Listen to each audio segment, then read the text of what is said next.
Damn, But man. yeah, the event was cool. We raised $8,000 at that event. Oh shit. Hell yeah, Yeah, dude. yep, that did really good. I was able to pay for rebuilding the gardens, and we're still growing. I mean, they're full of vegetables. I've been doing some videos on TikTok and YouTube, showing off the garden. Those fucking dude, the garden in Jackson is blowing up. We've been using that King Solomon mix Mm. on Yeah, there. I thought I saw you on the video on LinkedIn earlier. I didn't get the chance to Yeah, check it out. yeah, But I just saw yeah, you like King Solomon shout out. So like, but yeah, man, yeah, go over to King Solomon, man. yeah. That shit's pretty good. He's got um, two-part series that he's got. He's got an AB and an AB for bloom, AB for grow. It's real simple to use, but we mix it up in our water, like water feeder thing, and we just spray it onto the garden. I mean, it's real easy to applicate, and we've Like had it's a great luck. foiler or just like a soil drench or like anything. Just a soil drench, yeah, and it's worked great. I mean, we do it just in the garden there. We have to be a little primitive with our supplies because it is a public garden. So, like, if you get you have too nice of stuff in there, it might not be there anymore when you go back. Yeah. Like they'll be like, "Oh, that's nice." From That's that, what I love about your soil because it acts as a living soil, but at the same time, you can use a fucking root drench and it'll work on it too. yeah, And so if you do like fucking just straight up living soil, the root drench, yeah, it works, but it kind of takes a while to get to it, you know? 'Cause you have to yeah. work through, but since you have that cocoa core in there, it can absorb it a lot quicker. So I was just like, man, you got something special going on, dude. Like I pop seeds and shit like of everything you can imagine. No burn or anything. And it's kind of, I mean, And yeah, you it have to feeds mint it. towards It'll the end, but continue to like feed it. it's from seed to fucking harvest. Yeah, it'll feed it. It's crazy because it's constantly breaking down. It's the age of the compost. We had to age it 3 years for a reason because that's that sweet spot when it's working. And I tell people that when you buy my soil, you can make your own soil, but you can't make time. And that Yeah. time is what you're paying for. You're paying for that 3 years that you don't have to go back in time and make compost for 3 years, and you're getting all that microbial life that you just can't create unless it's alive. But It's really man, interesting. you're onto something special, man. I literally planted like pop seeds because I was a little worried because I thought it might be a little hot to begin with. Nah, not at all, bro. You Not at remember all. that stuff back in the day? Sohum, remember So that? I'm living soil. Yeah, Mhm. that shit was pretty Hot, yeah. living. I mean, it was like standing on the fucking sun. I mean, Yeah. god damn. I remember we had this salesman come by our store. This was 6 years ago, and he was like, "Hey, I got this Sohum living soil, and the bag looked badass. It had the coolest looking bag." And I was like, "Okay, cool." And he brought in this other bag, and it was white. And I said, "What the fuck is this other bag?" And he goes, "Oh, this is what you start your seeds in. Then you put it in the soil." I'm like, what the fuck? I'm like, what kind of crazy shit is that? So you got this soil to start your plant, and then you got to transplant in this fire hot mess to grow the rest of it. I don't know. It didn't really make a lot of sense to me. So that's why when we developed this soil, Butthead soil, we made sure to focus on something that you could use from seed to harvest that you wouldn't have to, because you want it to be sustainable. Growing with two separate bags of soil like that is not sustainable. I mean, Uh, the average guy that's growing weed is growing weed, or any plant for that matter, because he's trying to save money. I mean, it's the whole idea of trying to be sustainable. Growing your tomatoes, your lettuce, growing your weed. You're trying to do it to be cost effective, that's why I and grew my that's veggies because it's just too yeah. fucking expensive to go to the store nowadays, man. God, I mean, soil so much, and then if you're not paying a lot for soil, like we went to we went to Walmart the other day, and I'm a nerd. What I do is I check out soils. That's my thing. I'm a big soil nerd because I think it's so interesting the different mixes that they produce on a commercial level, and they tried to sell to people. And they try to fool people with the color of the soil. So you open up a bag of soil, say $5 for a cubic foot of this potting soil. You open it up and it's just mulch. It's just decomposed mulch. And I'm like, how is this? Talking about. Yeah, you've seen it. And it doesn't even have perlite in it. It might have like literal sticks in it, but it does not have perlite in it. And I'm just thinking, I'm like, do people really not understand what that is and how much that's going to fuck your pH up of your plant? They don't understand. So they just buy it because it's black. And they're like, oh, it's black, it's gold, it's the best fucking shit in the world. They don't even know what it is. And the problem that happens with it, you get nutrient burn, your plants don't grow, lockout. I remember seeing people grow tomato plants and shit like that, and they got like one tomato. Well, it's the quality. They're just selling you their waste. They put no time into it, you know. No, it literally is just fucking mulch. Like there's like nothing else in it. Not to mention, God knows like where it came from, you know. Oh yeah, I mean, somewhere a local mulch provider. I mean, there's companies. They cut down trees over residential areas, maybe like along the fields that were sprayed with like myclobutanol or whatever. Exactly. And then what kind of trees are they? I mean, is it like a maple that's high in acid? You know, what kind of trees break it down? Yeah, I mean, you don't even know it's the same kind of wood.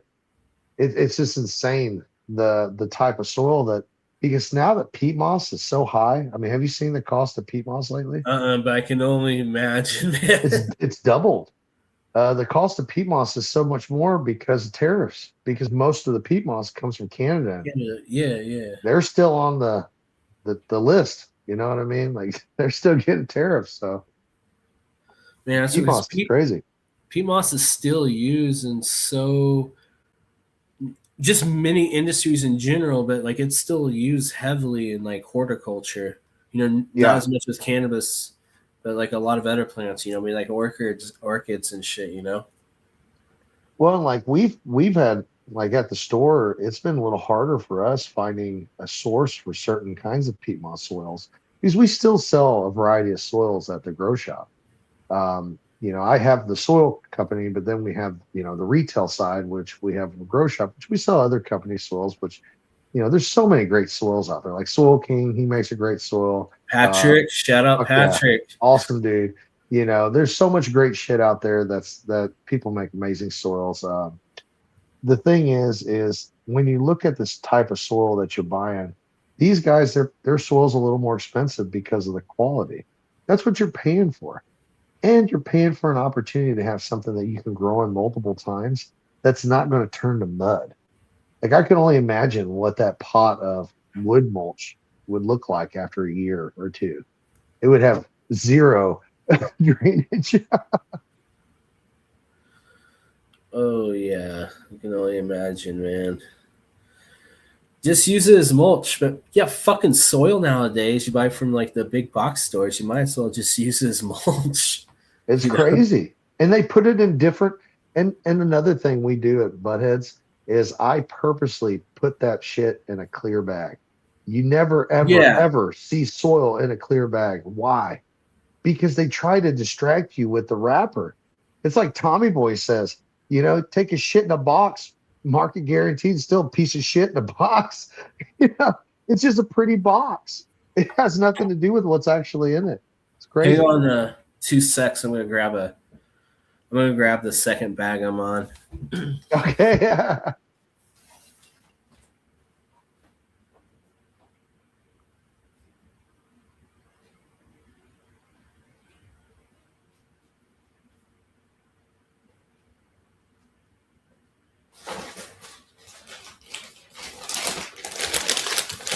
Nah, but this, folks, nobody else in the fucking industry does this. You can literally see right through it. It's clear. Yeah. Like, nobody else. Tell me another brand that does that. Why? Why do they make it? Why do they make it so you can't see it? And they're so good at putting so much shit onto the bag that it really it's probably a psychological thing. I'm sure, like they've mastered how to put colors and shapes and distract you from what you're actually buying. It's because we have microbes in there, and the UV light's Yeah, gonna kill them. yeah, I it's was like, got man, it's some fucking soil. picture. Well, like look at like what's And that? I'm a fucking soil microbiologist, you know. So Absolutely. You know good soil. You know, when you look at you know, some like look at like Fox Farm, for instance. Fox Farm's changed a lot over the years. It's not the same as it was 10 years ago, 20 years ago. Well, they've went public. Their company's publicly owned. They're here for profits. They're not here for the same quality that it was. And you can tell it. But when you look at their bags, they got so many pictures and colors and designs on the front of it. It's a bag of fucking soil.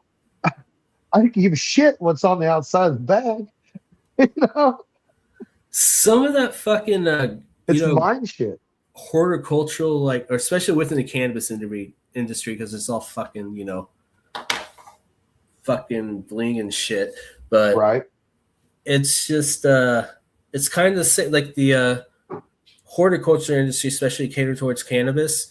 Like the packaging fucking reminds me of like all the outlandish shit you would see it like at a smoke shop, Yeah. It's all the Yeah. it's just out of control. It's out of control. It even like you're right there. The smoke shop, the early weed market, like it's kind of tapered down a little bit now. But I remember when we first started Buttheadz, like you go to like back when shit wasn't completely rec and stuff was still just medical, dude, them companies were fucking pushing like at the expos. I remember going like you get like 15 t-shirts at a fucking expo because they had t-shirts and they were fucking outlandish t-shirts. Oh, they be screaming over each other. Oh, They dude. be screaming over Do you remember each the other. girls that they would hire? The fucking like the literal stripper girls that would be like representing their brands. Do you remember that shit? Oh yeah, it was their day job. Oh, it was fucking crazy. Like they knew nothing about soil. Like I Oh no, remember they're just asking one, there I'm like, for but they're just like, you want to look at my tits? Like Yeah. I don't really know. Oh, I remember, man. It was Dude, it was crazy. it's not nearly as bad as it used to be, but there for shit. Good solid Dude. decade, dude. It was just out of fucking control. Ah. And I think what's funny about it though, I think that the cannabis world is still in its infancy. Like I really think that once you get, the federal government behind you, it becomes more socially accepted, which it's already becoming more and more socially accepted.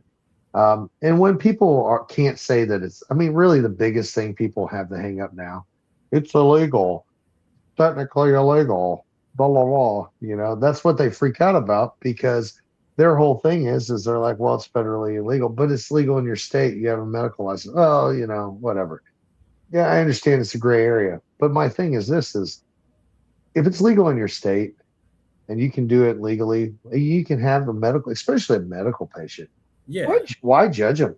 What if they got fucking cancer and they're smoking because their fucking bones are on fire? Leave them the fuck alone. Who cares? Yeah. You don't need to know what's wrong with them. They just had a bad day. I'm thinking like law enforcement starting to realize that too, honestly. Yeah, well, I know a few cops actually smoke. yeah. And I have, friends and stuff that, working known that I went to school with, and it's like they're good people and I know that they go through a lot of stress because a lot of them drink instead of smoke. And what does drinking do? Like all cops go through so much stress. I'm glad they're out there and I'm glad they're doing the things that they do to protect us, Oh yeah. And I know that job's tough. I can only imagine like dealing with other people's shit for a living. Just straight assholes. You know what I'm saying? Like you don't get called for a friendly person. Like they're calling you for the asshole that's like causing problems that you got to deal with, all day, every day, man. Man, and the shit they deal with, I'm sure it's stressful. Oh yeah, Cannabis should be for that. Friend who did He did tours in Afghanistan and Iraq. And he's a police Military. officer. But honestly, as a police officer, he said he's seen more fucked up stuff as a police officer than he did like in war. Yeah, that's fucked up. But still, either way, military too. Oh They yeah, should be able to. 100%, without a I doubt. mean, fuck, dude. You got somebody, they go and they're in a battlefield for a Oh, fucking week or a month. Maybe if they would come home or come back and get or time off instead of going and drinking themselves to sleep. and the fucking Well, VA just popping them full of fucking yeah, pills. smoke some fucking doobies. You'll feel a little bit better. Maybe it'll help people handle shit better. But Oh yeah, instead, yeah, that put them addictive pills that now is not okay to take those antidepressants. like So what's that going to do? our our soldiers, our law enforcement, and first responders. I really do think cannabis and psychedelics could really help them. It's like out of those three, I can't really think of like more fucked up shit a person will ever see in their lives. Because it's constant stress. Well, psychedelics. Let's talk about psychedelics. That's Oh yeah, so think about it. President Trump, he just signed that order with Joe Rogan, which is fucking awesome. The Joe Rogan ibogaine. on TV. I thought it was crazy. He was at the White House. I mean, I like Joe Rogan, but All it anyways, that's was like neither a here nor there. text or something. Yeah, I mean, who would ever thought that Joe Rogan would be sitting there when they're signing it? Maybe he can influence them to bring cannabis to like Well, decriminalize cannabis. I Maybe. think I think they will. I think a lot of this stuff will, but with mushrooms especially. I mean, you have extensive knowledge in mushrooms and psilocybin and stuff. Think about how much this is going to help people that are on antidepressants get off antidepressants and be on something that's more natural. Because I'm sure they're going to make pharmaceutical medicine out of psilocybin that people can take. There's already people working on it right now, like some of the big companies like Compass Pathways and stuff. They're already working on it. But as with cannabis, I don't think you can beat the real thing. You just can't. You mean Like mushrooms are, synthesized psilocybin? yeah, it can't beat the real thing. Maybe get I something agree. without the hallucinogenic effects, but I just don't think it'll be as effective as the real thing. Because to me, like the hallucinogenic part is like maybe the most therapeutic part. But Well, yeah, and you have the introspective stuff. I think like the hallucinogenic part is like synergistic with like the introspective viewing and shit when it comes to like psychedelics. I do think you need that. But maybe if you're just using it like as an everyday person, like wake up in the morning, I could see where that would help, if you're like, oh hey, I'm driving a car and not fucking, seeing like shit that's not there. well, and I think they could still synthesize the psychedelic side of it. Even though he's looking at LSD, I mean that's completely synthesized. You True, know, true. so I mean I'm sure they can synthesize the psychedelic side of it too. But do Because you think there it'd be is. as effective as like the real So I thing though? don't. I don't. My reason being for that is because I think there's more to the mushroom itself than we really even understand still. Um, uh, Paul Stamos, am I saying his name right? Stamos? Paul Stamets, yeah. Stamos, yeah. That dude, genius, smart guy. I mean, it's really interesting hearing him talk about psilocybin and mushrooms. But the stoned ape theory, the idea that mushrooms helped build us to who we are today, it's interesting how mushroom bruises like we do. It's incredible how it reacts to stimuli, like human flesh. I don't know. Mushrooms are really interesting. I think there's more to them, the real thing, than we even understand. I mean, I don't know. That's just my opinion, No, no, especially no, no. with I, healing the I think brain. everything from actual psilocybin to how like it brings about realities, which I personally think are there, like our brain's an antenna that we can't comprehend, all the way to Oh like, yeah. therapeutic molecules, medicinal molecules like triterpenoids, just scratching the fucking surface. I mean, cannabis is really complex, but to be honest, dude, I think some of these mushrooms are just as complex as cannabis. Look, like mushrooms are like were around way fucking before like plants. And yeah, Oh plants are like perceived as like, like Oh, hey, like they may be more complex than fungi, but I'll tell you this, man. Like fungi are more related to humans than like anything else, or any other kingdom, I should say. Yeah. Um, I mean, minus animals, but we are fucking animals. But uh, Well, I think fungi, we are just scratching the surface. Like, fuck, dude, we don't even know a fucking tenth or like 10% of all the species are out there. You know, not yeah. even just psychedelic shit, but like, you know, because there's functional gourmet mushrooms, you know, and they have a lot of fucking benefits. You know, we just don't know. And I think we're scratching the surface of fungi. And I think like psychedelic mushrooms are just like one part of the whole puzzle. But in terms of psychedelic mushrooms, I do think from a mental standpoint, I don't know of anything else like it. Like I went to therapy and shit for fucking years. And like the first time I did fucking psychedelics, I learned more about myself in like 10 minutes I did over like 20 fucking years of therapy. You know, shit like that, dude. Dude, you know, you speak on that therapy stuff. Like, I'll speak on mine too. The first time I did mushrooms, really did them. Like, you know, when you do them as a teenager, you're so fucking retarded half the time. You don't know Oh what yeah. the fuck you just Just doing it getting experienced. fucked up. Yeah, you're just getting fucked up. You don't understand what you're actually trying. You know what I mean? Or you Yeah. eat too many. That's what we did. We didn't even like have a skill. We just were like eating like womp womp handfuls of them, and then we get sick or the spins or the you know just it would be not good. You know what I mean? And that's the thing. Like when I did it when I was older, and I was able to know what strain I was doing, understand the effects before I did it, take enough that I knew was a good dosage, like 3 grams, and I was able to have an experience. Like it was so much better. And then when I came out of it, the clarity I had, like the brain fog that we carry around every day, it's crazy because we don't even notice it because we're so used to carrying it. I mean, from the shitty food you eat to the fucking bullshit you watch on TV. I mean, Oh yeah. whatever. Yeah, it makes you foggy.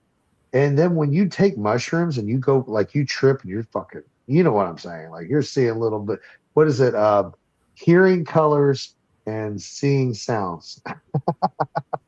That's what my buddy So was what's the word talking. for that? God damn it. There's a word for that. Synesthesia, or I can't remember. But I Yeah, know man, exactly what you mean, man.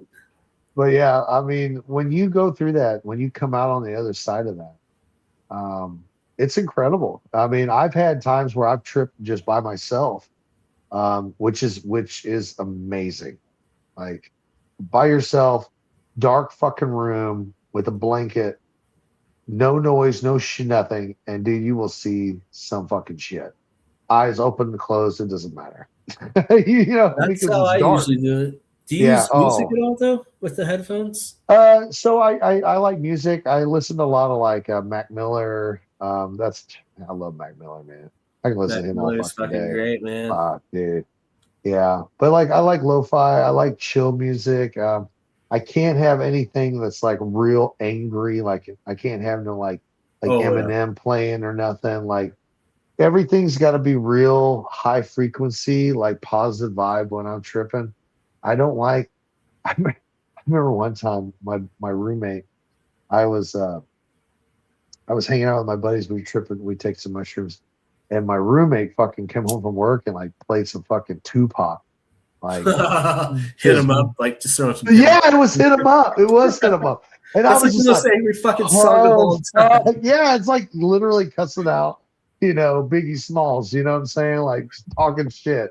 And That's I'm the like, most angry oh, song ever. and like and it was like, and I think it was like two of my black friends, like they were like this, they were all tripping. We were You like, play like some man, this thing. Bootsy Collins or some mothership, you know, Oh like yeah, some yeah, punk, yeah, some happy yeah. shit. Just happy shit. Yeah, yeah. Like that's a lot of the shit. Like I vibe with, like I'll play some like I don't know, just some upbeat shit, or like lo-fi stuff.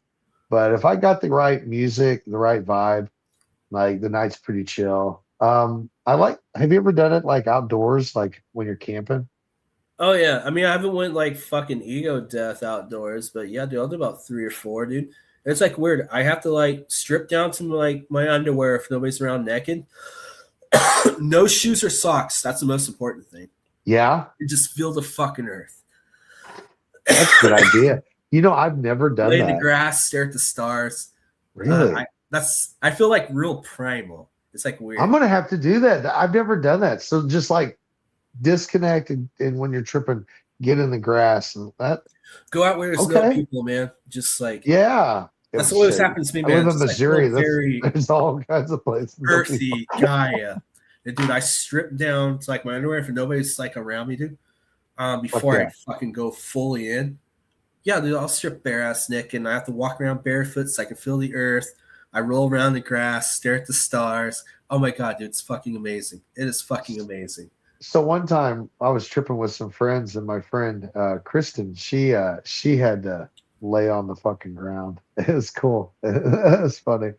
I never forget that. I was like, getting grounded. I got you know. But yeah, The only you time know, I and I ever really love got grounded is doing like fucking like 500 milligrams of edibles and running out the front yard, passing out and hang on to the grass so I didn't float chocolates. Did you do like chocolates? Gummies, chocolates. I didn't realize how strong Man. they were, and I was just eating like handfuls. Oh And shit. then Yeah. I realized like, oh hey, these are 100 milligrams a piece, you know, not 50. And like Dude. and like edibles get me, but yeah, that was really only the time. But like when I do like The hangover is the worst with weed. weed hangover, even like a shroom hangover, kind of. You do like really high amounts. Yeah, man, shrooms. I have a rule. I have to have 2 booze days. is the worst, or like a cocaine come down or something like that. Yeah, that shit's different. Yeah. Weed, you just kind of feel out of it, you know. I want to try. Like, I want to do the ayahuasca route. I want to experience that. You know. I never I done want ayahuasca, man. Yeah, me too. You know, and like that's something. I want to. I have to do ceremony, otherwise I don't want. Yeah, I want to do the whole thing. Like, there's that place. Like, I was looking into that place in Brazil. I think it was Brazil, and it's like the natural route, like from the Amazon, and then they have like people with you that like, so you're not like, it's kind of like caretaker, really, is what it is. Yeah, trips are fucking tripping hard as fuck, you know. And they're experienced, so they know what to expect, so they're not going to be like shocked that you're doing whatever you're doing, you know. I always want to. I mean, I've done DMT. They say it's amazing. Synthetic stuff. I mean, I watched. I forgot who it was. He was on Joe Rogan. He was talking about it. Michael Pollan? I think so. And it was interesting. Yeah, it was a while back. My memories. Because he has this documentary on Netflix called "How to Change Your Mind," where he goes through each like the popular psychedelics. And he talked about how when he did it, it was like he lived another life. Oh yeah. That's him, right? Yeah. And it's like he lived another life, and he like lived and had a family and died, and then like was like, holy fuck, like it was like an epiphany and everything. Like, yeah, that's him. And that's natural. I've never done it, and I heard like, because I mean, I've done like synthetic DMT. Yeah, you fucking go and you meet the deities and shit. But I want something. Did you see the elves? Dude, I've honestly never seen the fucking elves. I just seen like, it would look like a fucking tool, like the fucking heads and people and shit. I've never fucking seen the elves. Did you see the door? A lot of people see the same shit. You seen the door? Yeah, there's like a door, and you're kind of like going to the door, and there's like that shit around you.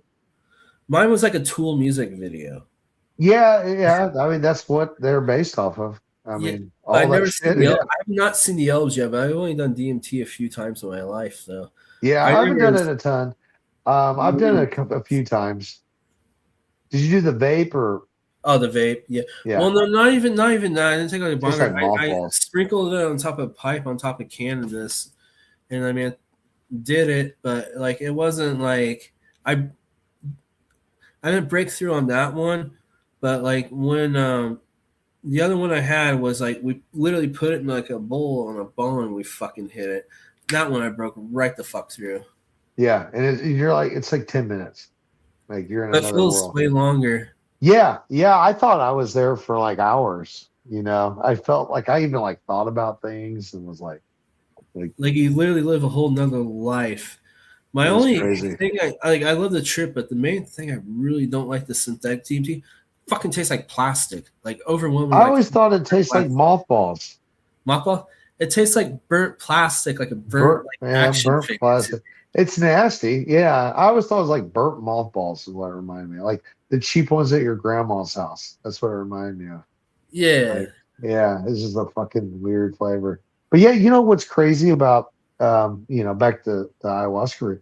What's crazy about that is that's something that an Amazonian tribe found this plant that does nothing psychedelic at all, and this plant that does nothing psychedelic at all. And they combine two odd parts of it together, and it makes this fucking super strong psychedelic drink.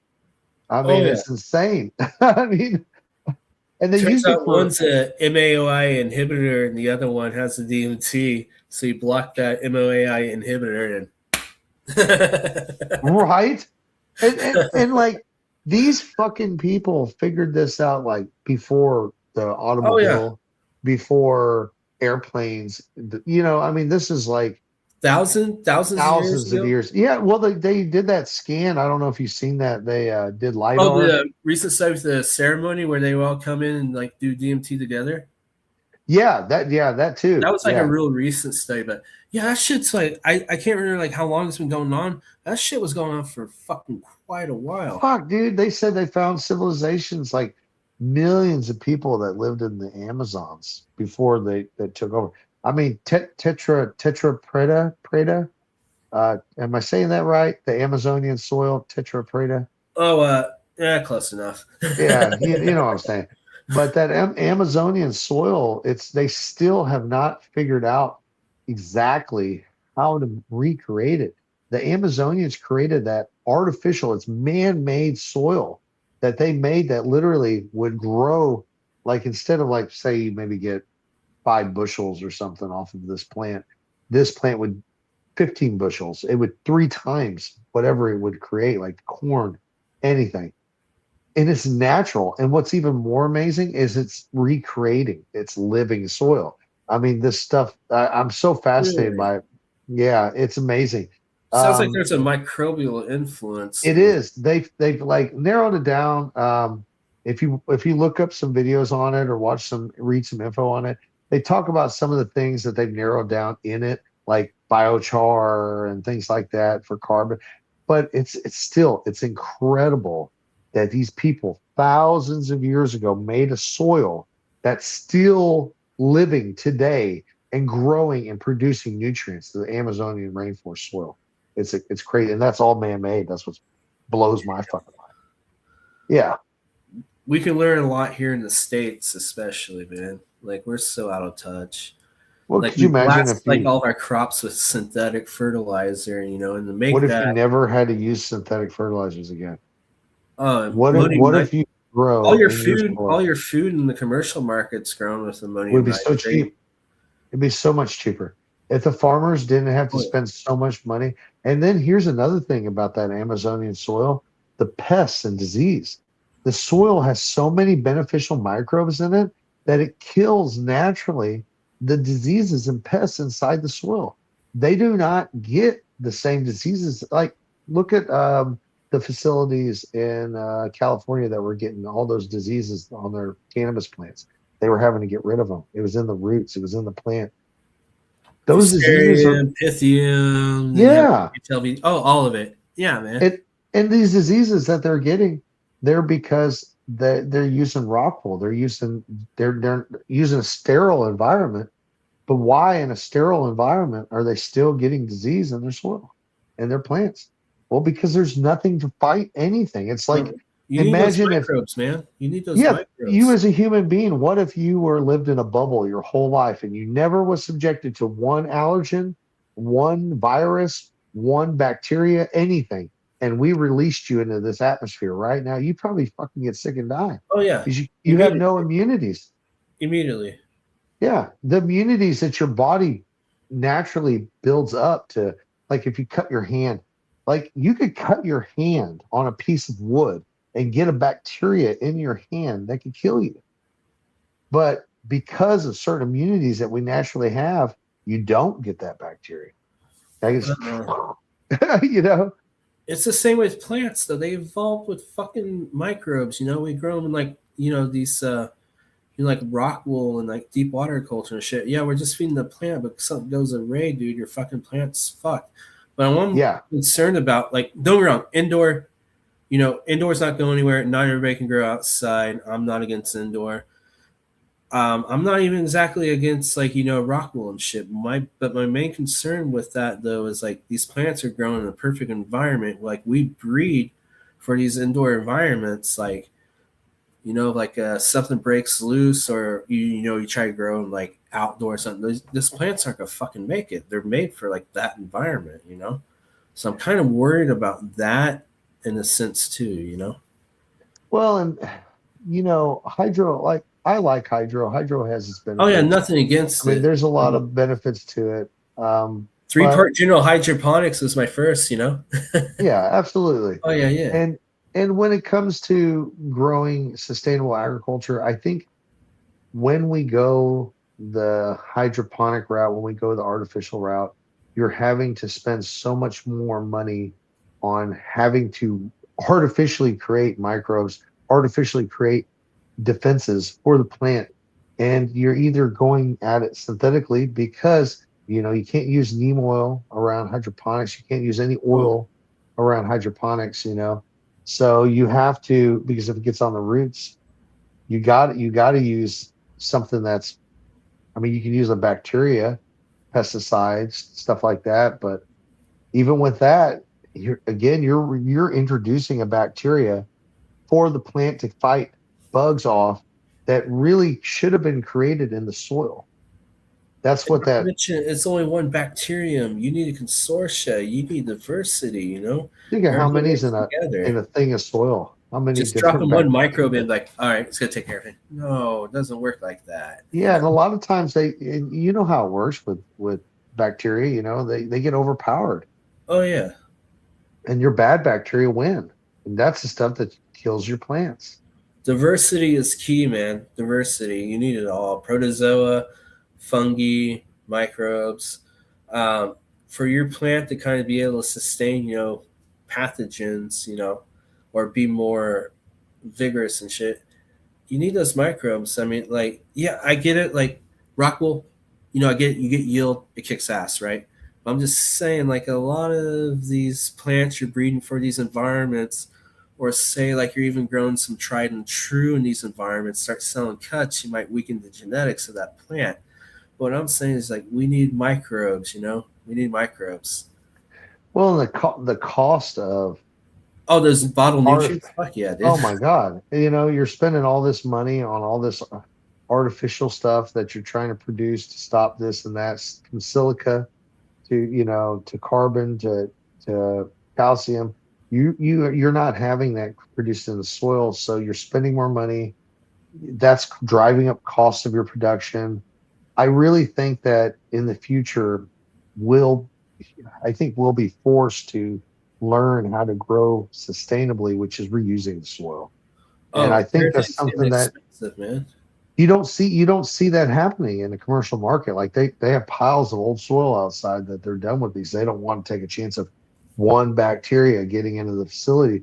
But if the facility changed its mindset around and did it like, you would think of like a raised bed community garden where you're feeding the soil, you're building an ecosystem, and that ecosystem is what you're creating and balancing. And you balance that ecosystem with the inputs that you put into it, whether it be calcium or carbon or whatever that biochar things, and you may put organic matter into there and let it compost down or eat it inside the compost. The compost is always eaten. I mean, it's crazy after a grow. Like if I have a 5 gallon pot of Buttheadz soil and I have a full grow, it's crazy how that 5 gallon pot afterwards will just be so much turned into compost. And I may have to add a little coco coir to it, but I can still use, like, I have pots outside right now. They're 5 years old. I'm still growing plants. I got plants growing in it right now. And I'm not having to feed it every day. It's naturally feeding the plants because it's an ecosystem creating something. Man, it's like it's like crazy because like when you think of cocoa core, you think of a hydro, but like with your, with your system, it's just part of the fucking soil, you know? Well, the core is since Yeah, we use the fiber, it doesn't turn into that mud. but yeah, It stays more structure, and that structure, I mean, core fiber lasts. It takes a while for it to break down. So you're able to have that aeration, you're able to have that drainage, even though your soil's, like I said, 5 years old. 5 years, I leave it on my deck. I've been growing in it, still going. that's one of And my projects. I don't plan on like switching out your soil. I'm gonna leave my pots and use it next season. yeah, oh yeah, absolutely. I mean, all I do is I'll amend it at the beginning of the season. Like Yeah, I usually use Guy Green. I'm a the fan of them. 444. Yeah. Hell and yeah, I'll strong hit guy them, and I'll green. just do a little mix it into there, and water it in a little bit, and I'll just do that at the beginning of every season. And I don't feed it every week at all. I I'll grow some cannabis out there. We'll do a video, and we'll do it out there sometime during the day. And I grow pots outside here, and I mean, we can grow 6 in flower, so I can grow 6 plants out here, and they get 6 feet tall. And it's beautiful. And we do Damn. them in probably like 25-gallon pots. And that's, I think when you're doing living soil, you kind of need a little bit of volume to do it Yeah, really, yeah, to do it yeah. right, right? I mean, It's I hard to think at do it. least, It's hard to even do it in like 5 gallon pots. yeah, I think 10 is kind of where you're at. I mean, you can do it in a 5, but you're But not you're getting the always full like on. You have to benefit. be on it all the time. Yeah, but in a 10, if you just go up to double the size, like in a 10, like it becomes so much easier. You don't have to balance it as much, and like pH in your water, your soil's more forgiving, especially for like new growers that have never grown cannabis before. Dialing in the inputs on hydroponics, like they they they mess it up just a little bit, and they're fucked. Oh yeah, dude. Honestly, every single time I ever grown soil in my life, I've never pH the fucking water. Never, never. Yeah, I have, but I don't anymore. One reason is because I live in town, so I know my pH. I use tap water. Some people Do you they're like, filter it all or just straight from the tap? no, I just use it from the tap. Some people are real weird about it. Like they're like, oh, I use rainwater, and some people use RO water, and everybody's got their own opinion about water. My thing is like, I know where my pH in my city water is. I know that water's ran through a facility here in town that filters it for microns and stuff like that. And as far as the calcium and stuff in it, I mean, I use a bubbler. It helps bubble off the calcium. I mean, not the calcium, but the Chlorine. chlorine. Yeah, Yeah, the yeah, yeah. chlorine. But the calcium is not a bad thing to me. I like the calcium that's in my water because that's why I don't use CalMag. I never use CalMag unless I absolutely have to, and it's usually because of a magnesium deficiency or a calcium deficiency. Oh But yeah. I usually never do Epsom CalMag. And salt's how I fix that. Like a I like Epsom one salt to like a too. formula. I like Epsom salt too. If I don't need like, depends on what the problem I have. Sometimes I just like liquid CalMag because it's just direct root, and I can hit it right away and start seeing results right away. But Epsom salt works really good too. Yeah. Honestly, man, I was thinking about growing some oysters and some lion's mane on your soil. I mean, Dude, obviously, I got pasteurize it, but I was just like, man, I think can see myself growing a lot of fucking oysters, dude. and if you And like you're it, using it. yes. So when you do it, if you're doing it at home, you can just put it in a 5-gallon bucket, and if you put about a quarter of the way in the 5-gallon bucket of soil, you can put, I think it's like 16 cups of boiling water in the bucket, and then wrap it in a towel and put the lid on it after you Oh mix it yeah. up, and it'll pasteurize it really good. And I've grown in it personally. I think I've done lion's mane. I think I did oysters a couple times. Um, but whenever we grew in it, we had great poles. It inoculated really well. The cool thing about using this kind of a soil as a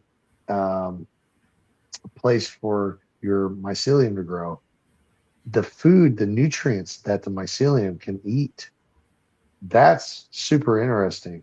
And I personally think when my mushrooms were growing that they look so much healthier than just growing, because I've done a substrate mix of gypsum, vermiculite, and core, my Yeah. core.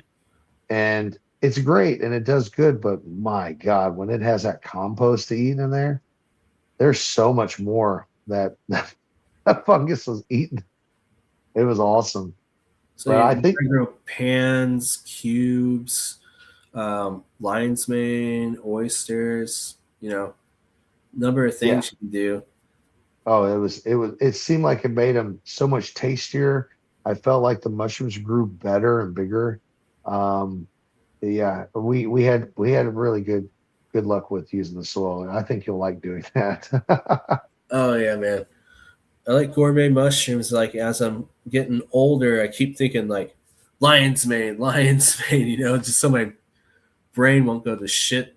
As quick as it probably Have would. you I was a heathen in my 20s and 30s, so dementia might be a thing down the road. So I'm thinking about like lion's mane and shit. have you ever foraged for wild lion's mane? Uh, yeah, I've never really came across it. I came across the krill, where it Mm-hmm. kind of like looks like that, but I never came across like lion's mane, like in the wild. I've mainly just grown it like at home, like in a Martha tent. Yeah. Yeah, I've grown it too, but man, when you find it in the wild, we found some. It was by a lake and it was growing on the side of a log, and it was so rich. Like I can't even explain the difference between the wild lion's mane and the ones you grow. And I really think, I mean, if you think about that tree that piece of lion's mane was growing out of, I mean, that tree was rotted. It had, you know, bacteria and different things all over. I mean, all kinds of different elements in it. It wasn't a super sterile environment at all. It was growing on the side of a log, You but it have was nature, incredible. man. You have that synergistic effect of everything Ah, working dude. together. Yeah, dude. It was badass. And it had I have a video of it. Do you ever watch my TikTok that I make? Not yet. In fact, you're. I need to. I need to send it to me. I don't have I will. TikTok though. Can I still watch it without TikTok? I think you can. Okay. I think so. I'll find that video with the lion's mane. I'll definitely send you that one. But the lion's mane video, that was pretty cool. Me and my sister, we were out foraging. We found that, but it was neat how it looked. It looked so beautiful, wild like that, with the gills coming off and looking just like a. I mean, it was beautiful. Damn. So in Missouri, is there anything cubes or pans that grow out there? I never. Uh, we have some different ones that grow out here. I'll be honest with you, I don't really go foraging that much. Yeah. So I I hear went you that there, time I man. was with my sister. She was more the forager than I was. So Because I never foraged. Okay, take that back. When I lived on the West Coast, I did forage in NorCal, like Mendocino and Humboldt. I can't remember if there were wavy caps or the flying saucers, but I remember doing like 3 grams, and it was like one of the most hardcore trips I ever had in my life. And apparently, those are like super potent. I don't know because they grow on the wood instead of like a manure substrate, but hmm, like I don't like the stuff that grows in the woods or woody or grows on like mulch or in the manure, leaf litter, but those are just fucking potent. Holy shit, dude! do you think it's Those because wavy of what caps. it's growing in? What's that? Do you think It it's grows in because like of what it's woody growing? substrate. Like you can find it grown like pretty much like in front yards, like even like Seattle and stuff. But where I saw it, that was like on the trails, like walking through, and it's like growing like on wood stuff. And I searched it up, and I guess like wavy caps they don't grow in like like manure substrate. But I yeah, I flew, but I've never like say like I would say I lived in Oklahoma. I mean, I bounced back and forth between Oklahoma and Kansas, but when I was living there like full time, I had no idea there was like cubes down there. And I talked to OK Fungi Jacob. He's like, "Oh yeah, yeah," and like there's cubes down there, but I just never could tell, even though like I've grown cubes, like throughout teenage years and younger adults years, but like it was hard for me to kind of like tell the difference. And like he showed me, and I was like, "Oh, okay, yeah, I've seen that." But have you ever foraged for cubes like out in the wild though? Because I usually have like a hard time just like finding anything, even though like they're there. So it's like I've morel hunting. Like I've never had any success doing that either. Leaf litter about the after it rains. You gotta check out the leaf litter, say like a riparian zone or something near a lake. Yeah, And even that's really hard. and you kind of got to know like spots too. That now chanterelles, I can go chanterelle hunting and find a shitload of chanterelles. Those are actually pretty easy to find where I live. I mean, fuck, dude, you can get 10 pounds of chanterelles. I mean, I should do Chanterelles that. taste super good. Oh, fuck yeah. Do you sell in And restaurants or anything? Like the higher end restaurants? Because they I usually like mean, morels and stuff they like. yeah, I mean, yeah, I probably could. I mean, honestly, we just usually pick them and eat Eat them. They're them. fucking good though. They're fucking good. And, it's like, I ain't sharing this shit. But, there's turkey tail. There's a lot of turkey tail up here. What is another one? Deer antler. I know what you're talking about. Deer antlers. I think there's also like elves ears out there, like in Yeah. the deserts too. Yeah. So I mean, there's been a few that we found, out there. Um, I'll send you my link to that video. I went hunting in Florida too. That Oh was pretty shit! cool. Yeah, there were some different ones in Florida too, but like I'm no wild mushroom expert. It was mostly just walking around and finding them and just trying to learn about them using Google Lens to read about not eating them. But it was awesome learning about the different mushrooms. It's kind of hard, man. Cause like a lot of, especially out in the Midwest. I mean, one there's not really. I mean, you can find some pans and shit, but like cubes aren't really prevalent out here in like the Midwest. And like I always got nervous because like maybe I find something that looks like a cube and I eat it. Next thing I know, I need like a liver transplant. So it's always kind of iffy. Man, dude, I seen a dude. We were camping. We were on the river floating one time, and this dude, he was camping with us, and he was kind of a wild dude. And there was this mushroom growing on this tree where we stopped, set up camp. Well, he fucking runs over there and grabs it and just eats it. And he goes, "Yeah, yeah, dude." I was just like, "What the fuck are you doing?" And he eats it, and he's like, he spits it out, and he goes, "I think that was poisonous." I'm like, "You're the stupidest motherfucker." What are you doing? Eating Oh, random mushrooms and it plants. almost, I swear to God, it almost I would killed him. recommend. It almost killed him. He instantly got sick to his stomach. Instantly. He was laying there by the fire, just, oh, my stomach. Oh, I feel so sick. All night cramping, feeling like shit. And then the next day, we had to leave to float. We were in the middle of fucking nowhere in a river. And we were camping out on the river. So we had to get him in the boat and kind of almost tow his ass out of there because he was so fucking sick. It wasn't even like fucked up. It was just sick. The laughing gyms. Wow, that's cool.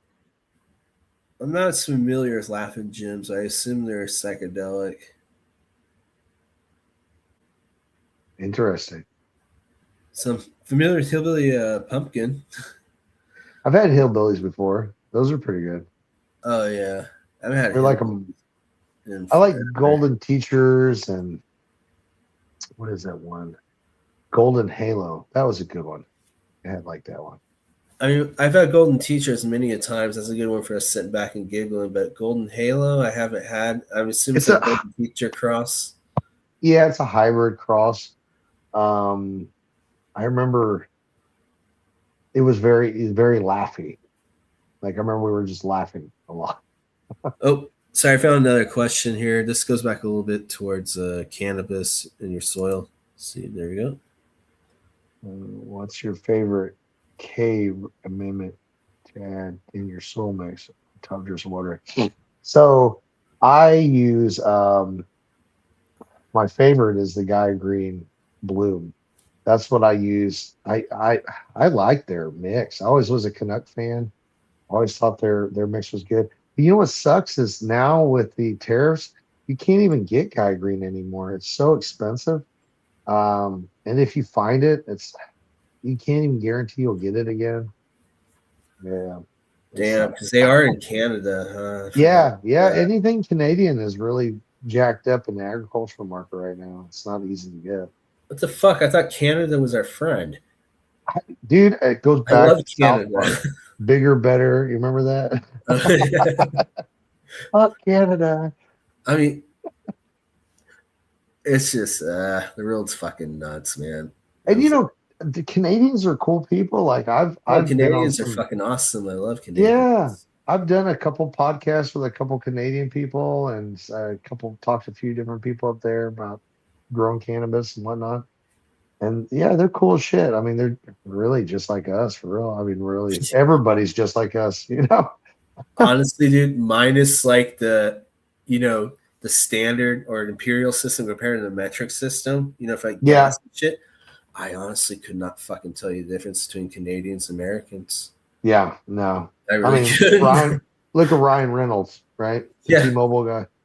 I mean, Mint Mobile. I mean, it's like Canadian. Crazy because like most of your favorite actors are Canadian. It's crazy how many of them are Canadian. Oh, like Jim Carrey, fucking Chase, Ryan Reynolds, all the funny fuckers. Fucking dude, there's like a million fucking more. There's Dan Aykroyd. Do you know he's autistic? Dan Aykroyd? Yeah.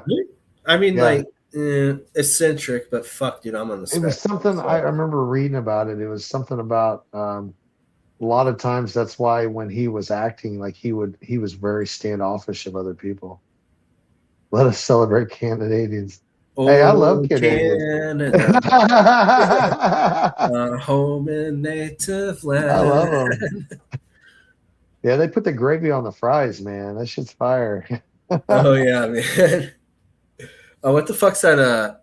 The coffee company, Tim Hortons. Yeah. I had Tim Hortons.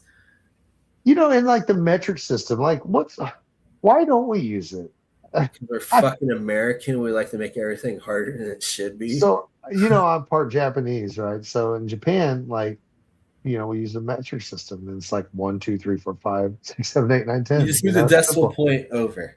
Yeah, it's super simple. And like the plumbing fittings, in a metric system world is so much easier than, I need a 1/4 inch, no, a 1/2 inch flush. I need this, that. You got to go through so much shit. Yeah, I mean, it's crazy. And we're the only ones that use the imperial system. Just us. Yeah, just us. And I mean, it would be awkward to change from it, but I don't think it would be that bad. Liters of gas made so much more sense to me than gallons of gas. Like when I was in Canada. Well, they made like gas prices in Canada are kind of high, but shit, yeah, they are.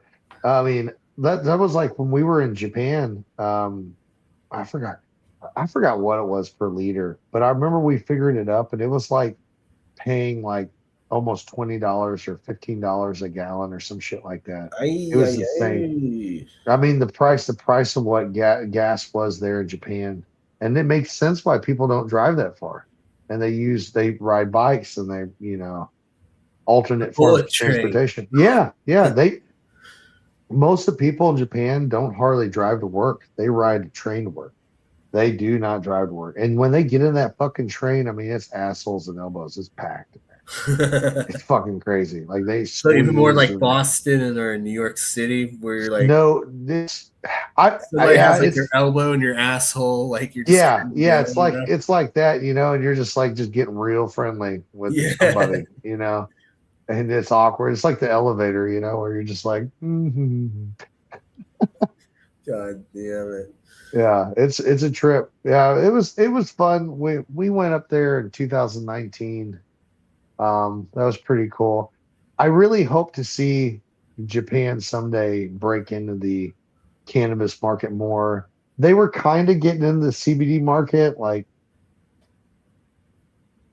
5 or 6 years ago, and Is then it they kind is of CBD legal in Japan or they not I right thought it now. It was. was kind of legal, and then they kind of backpedaled because like their new person is like more conservative, so they go back and forth on it. But if the United States ever fully goes legal, they'll follow because that's kind of the way they are over there.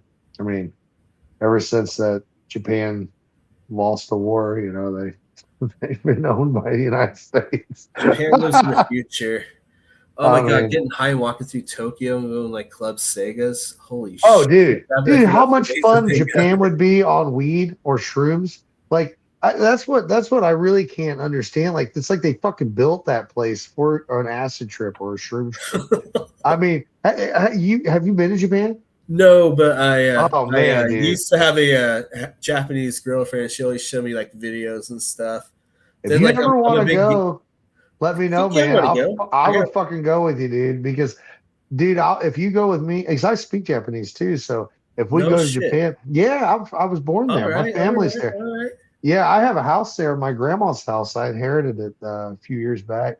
But like You have a we spare fucking room? yeah, fuck All yeah, right, dude. We if could I cook. can buy my plane ticket there, I'm fucking down. 100 So fucking plane percent. tickets aren't bad. I mean, well, I don't know what they are right now, fuel Just prices plan and it shit. out months in advance, I But assume. usually like I can get a ticket for less like 900, 900, 950, Holy something like shit. that. I would love to Round go to trip. Japan. And Japan Airlines or ANA, don't ever fly anybody else than them. The comfort of your seat, the quality of your food, hands down, there's no rival to it. I mean, we learned that from, I've probably been back and forth to Japan 20 times, dude, in my life. Holy Like, shit. oh, yeah, since I was a baby, going back and forth, seeing my grandparents and my family. What part of Japan? So, I'm from a town called Imanchi, and it's near a town called Nikko, Nikko. Nikko was it's like a holy city in Japan, and basically they have like a lot of temples and different kinds of shit there. Again, badass place to get fucking high. They're burning incense already. Fuck, you know. It's just like they're just tempting me the whole time I was there. Does it have like a samurai feel to it? Oh fuck yeah, they do. Oh yeah, dude. God It's damn it, like I gotta go to fucking Japan. oh, dude, it's fucking sick. And like the fucking food is fucking phenomenal. And ice cream every fucking where. It's like every time I turned around, it's an ice cream place. So I mean, like it's made for cannabis people. I mean, it's they just have to get around the cannabis aspect. Is Oh it bad yeah, over there? fuck yeah, dude. I mean, I agree with this dude like 100%. It is sketchy because like they are so strict on certain things like that, and you don't want to get popped. And you're not like it's not like Missouri, right, where I can go off in the back 40 and smoke a doobie. Like you're in the middle of fucking Tokyo. Like there's thousands of people around, and it ain't like Las Vegas where you're smoking a doobie and you're just like the cops are just like fuck it, fuck that. You know, I mean these guys in Japan, man, they take shit seriously. You know, like they So put you you have in to that like meet to fucking like the Yakuza and go to like a little hideout and get high.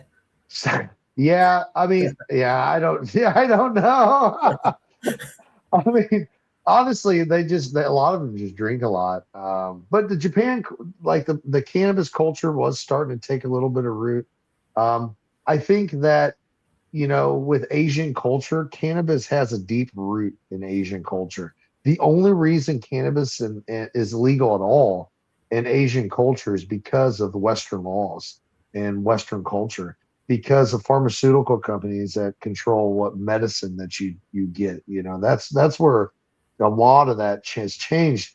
But it seems to me that I think people are starting to realize, like with mushroom therapy and with even just natural mushrooms like lion's mane or oyster, that shit was unheard of 20 years ago.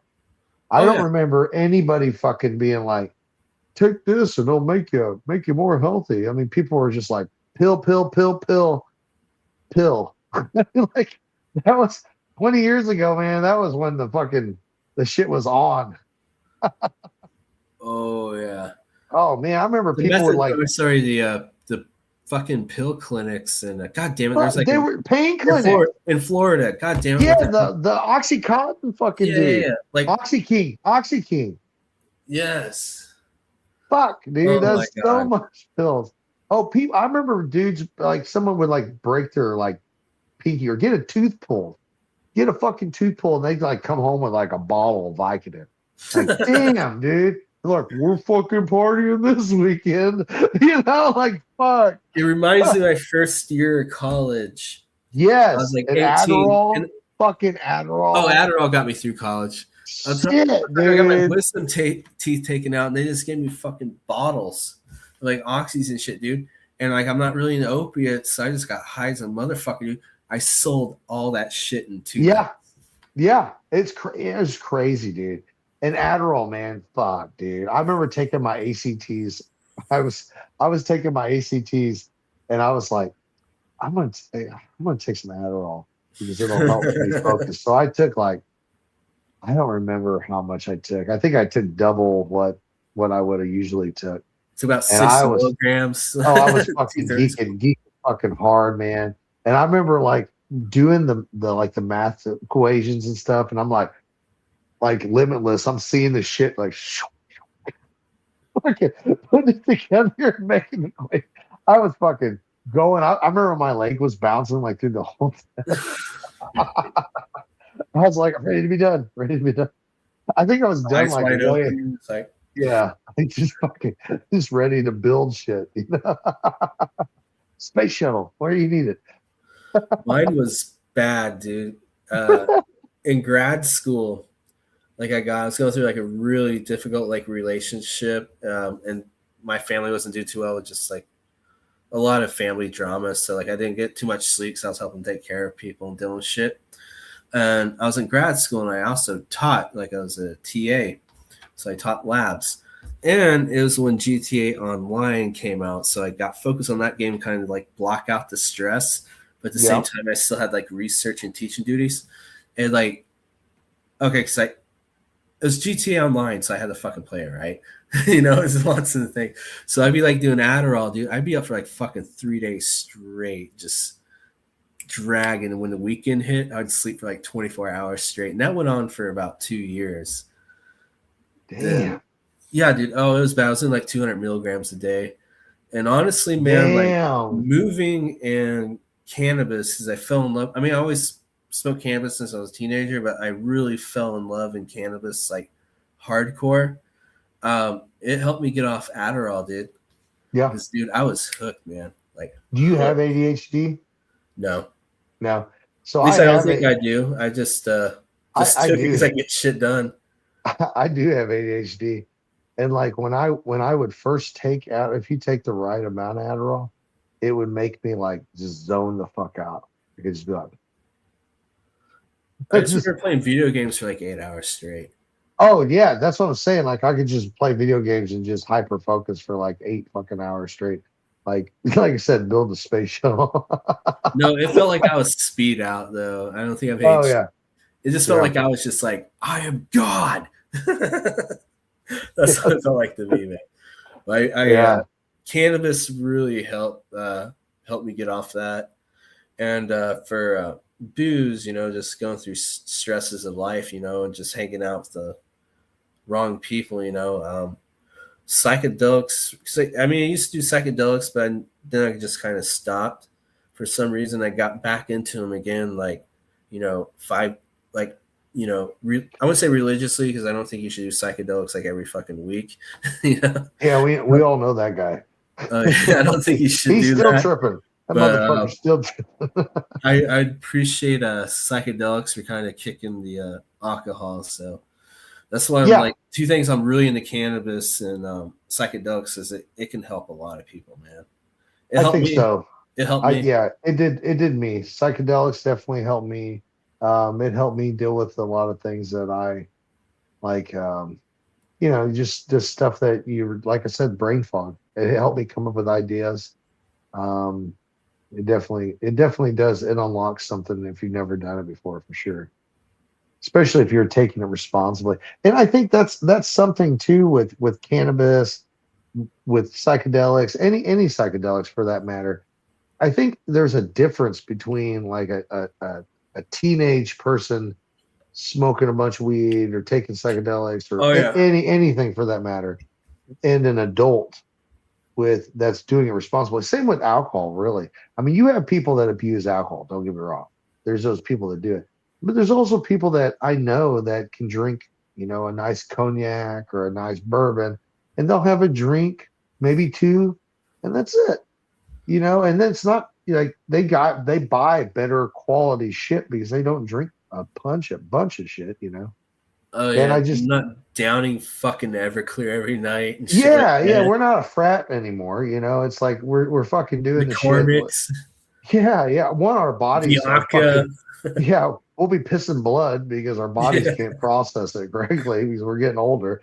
And it's just a common sense thing. Like, it's like I got to work in the morning. Or I got kids in the house I got to take care. What if the fucking house is on fire and I'm fucking drunk?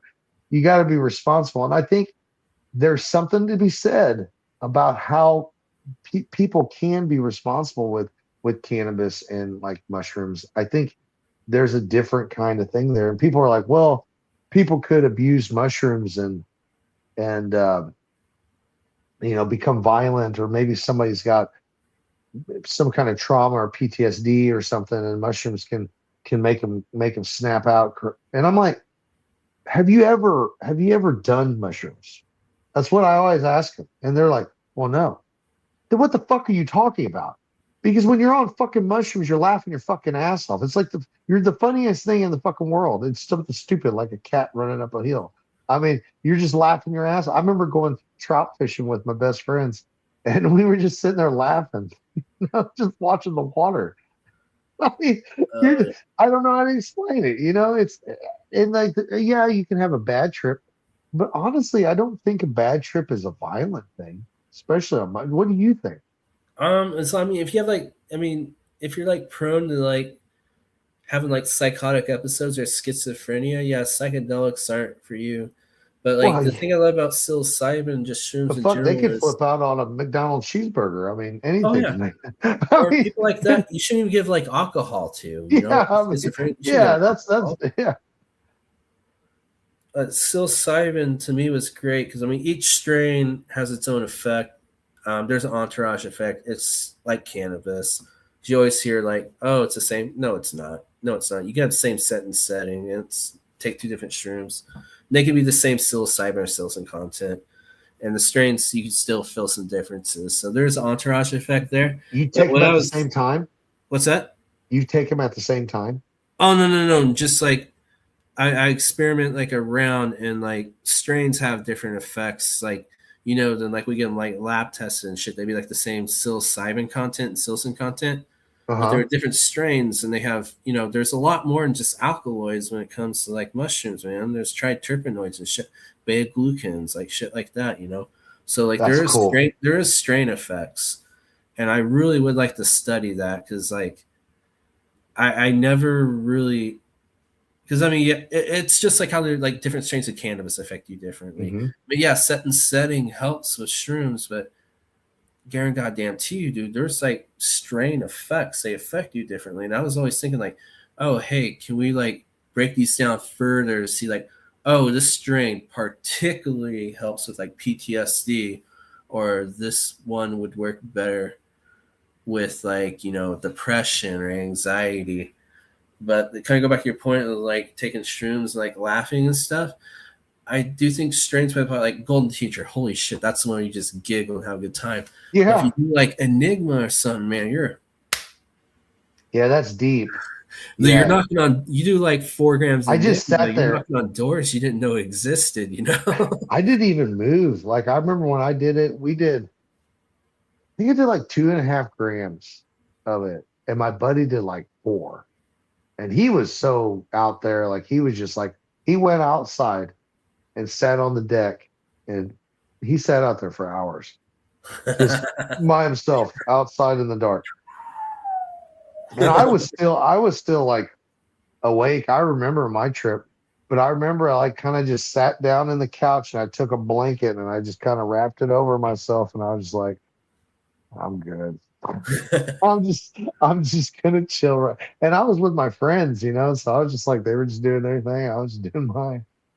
But Do I you think? mean, uh, Oh no, go ahead. Go ahead. what I was gonna say is, what do you think about a salad, like mixing different strains together, like Of that shrooms? like people do it with weed, right? A lot of times we do it with weed because like it's what's left in the tray, right? And we mix different shit. But I swear there's something to mixing different strains of weed or mixing different strains of mushrooms like Hawaii and like blue magnolia, make a salad, mix those together. There's two different kinds of psilocybin, right? It's an interesting effect. I've done it myself a couple I've never times. done that, but I could totally see that. I've done it twice now. I've done it where you just do one or do the other, right? And so you know the difference between the two. And I've done it when I've done them both. And like I'll make it like half and half, so it's fair. And it's interesting, like the different effects you'll get, like mixing something like Melmac and Blue Magnolia, or Penis Envy OD. Like because what was it? Penis Envy OD is it's a cross between, I forget Probably like which an one. ape and something else. Something like that. I forgot which one it is, but there's different ones like Penis Envy OD, and those Penis Envy OD is a cross between two strains. They bred them together so they could make the new strain. Why could you not take two strains at the same time? And that's something too. That's something that's never really been studied. Like people don't think about doing that. I've never done it, but I want to try. Yeah, yeah. Like, wouldn't that unlock different doors or cause you, like you said, the entourage effect? Because isn't there different entourage, or different Oh sets yeah, of, yeah, just as much with shrooms as there is cannabis. Some people say right, no, but I was just like, bullshit. Same set and setting, two different strains. I guarantee you. Like, say for example, penis envy has like a more visual effect than say like a golden teacher would be positive. And I don't think that's necessarily because of the psilocybin or psilocin content. I think there's a lot more to it, you know? Or fuck, even like a Melmac compared to a tidal wave, and they have like a similar lineage, you know? yes, Those are yes. different strains. And Shit if like you mix that. them together, like in the future, do you think that with psilocybin now heading towards legality, mushrooms, cannabis both going legal, more legal federally, do you think in the future, of course you're going to have the pharmaceutical companies get their hands into it, but like you said, no pharmaceutical company is growing and selling you dried mushrooms in a bag. They're not going to do that. They, Oh they no. don't they don't look that way. But there will be a market for psilocybin grown naturally, I would think, in the Oh future. yeah. Would do you think that in the future people would go to a place because they would get certain, like a salad bar, like they could get certain mixes? Like a dispensary or like a medical, because I don't think like it'll ever go recreational, but I can definitely see like if you got like a med card, I can Yeah. I can see like a Like mushroom like say dispensary. you have a medical mushroom license, right? Or psilocybin license. I don't know how to help. But you have that license and you go to a facility, and then when you go to that facility, you're like, I'm suffering from past trauma, some kind of PTSD, maybe you were in a shooting or something. And they're like, well, this strain mixed with this strain, and maybe they have their own recipes, or maybe like you have like a mixologist with alcohol. Yeah. Someone had to drink a lot of fucking alcohol to really hone in on what mixes did what. You know, I mean, because those mixes, a real mixologist with alcohol, they mix a certain drinks to a certain amount because of the type of buzz that it'll give you. It's not just about getting shit faced. And I think with mushrooms, you'll get, I mean, that's my opinion. I think there'll be something for people like that because not everybody knows enough about mushrooms to be able to mix their own. Yeah. Maybe. I mean, like, here's the deal with like mushrooms. Like a bud tender, anybody off the street can be a bud tender, right? But I Yeah. think with mushrooms, like those are gonna be like more medicinal. I don't think they're ever gonna be recreational. So you have like Like a pharmacist yeah, almost. you'll have like it'll be like going to like a fucking CVS. You have like Yeah. a tech, then you have like the main like a doctor on Yeah. site. He'll mix a certain Yeah, yeah. amount for you in a certain way because like you said, I Or do even be think like, here, take like a gram of this, then once your trip starts, you like peak, maybe take like a half a gram of like so and so. this, yeah, to Yeah, follow yeah. up. I Yeah. can Yeah. see that, but we need more data, dude. Like we just don't know. Well, it's We still need more new. I mean, data. research is just beginning. I Or even mean, like with strain education, like say like even like the average psychonaut, could they tell you the difference between like a fucking like enigma compared to like a B positive? yeah, that's true. And we really haven't. And then what's the effects of the B plus compared to the Enigma? Like, Oh, what is Enigma that? fucking What is, sent you like on a cosmic trip as like a B positive, even like like higher, like 4 or 5 grams. It's just like or like peace and love. You know what I mean? I yeah. like when I did like 6 grams. It was just like I'm thankful to be here. I love everybody.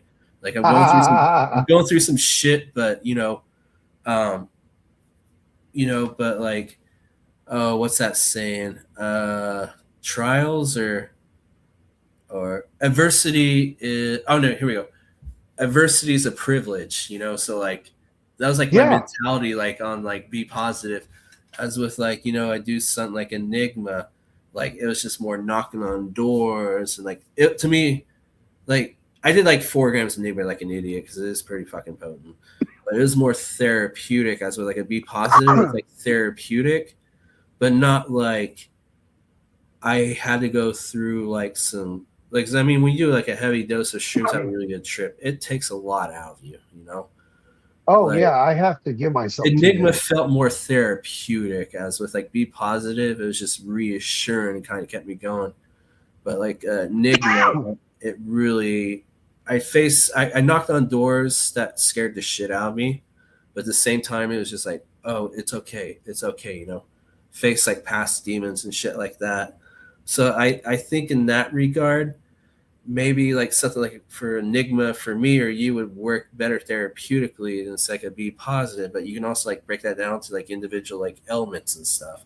And Yeah. break it down even further, like, oh hey, like this mix of so and so works better. But at the time, dude, how long is that gonna take? Because we just don't know. Like we don't know. Yeah. I mean, I think the time is a big part of that. I think it'll go faster than we think, especially with studies, because once they start breaking through, and especially with this guy limiting antidepressants, I think you're going to have a whirlwind of people that they're going to need it. They're going to need some kind of therapy.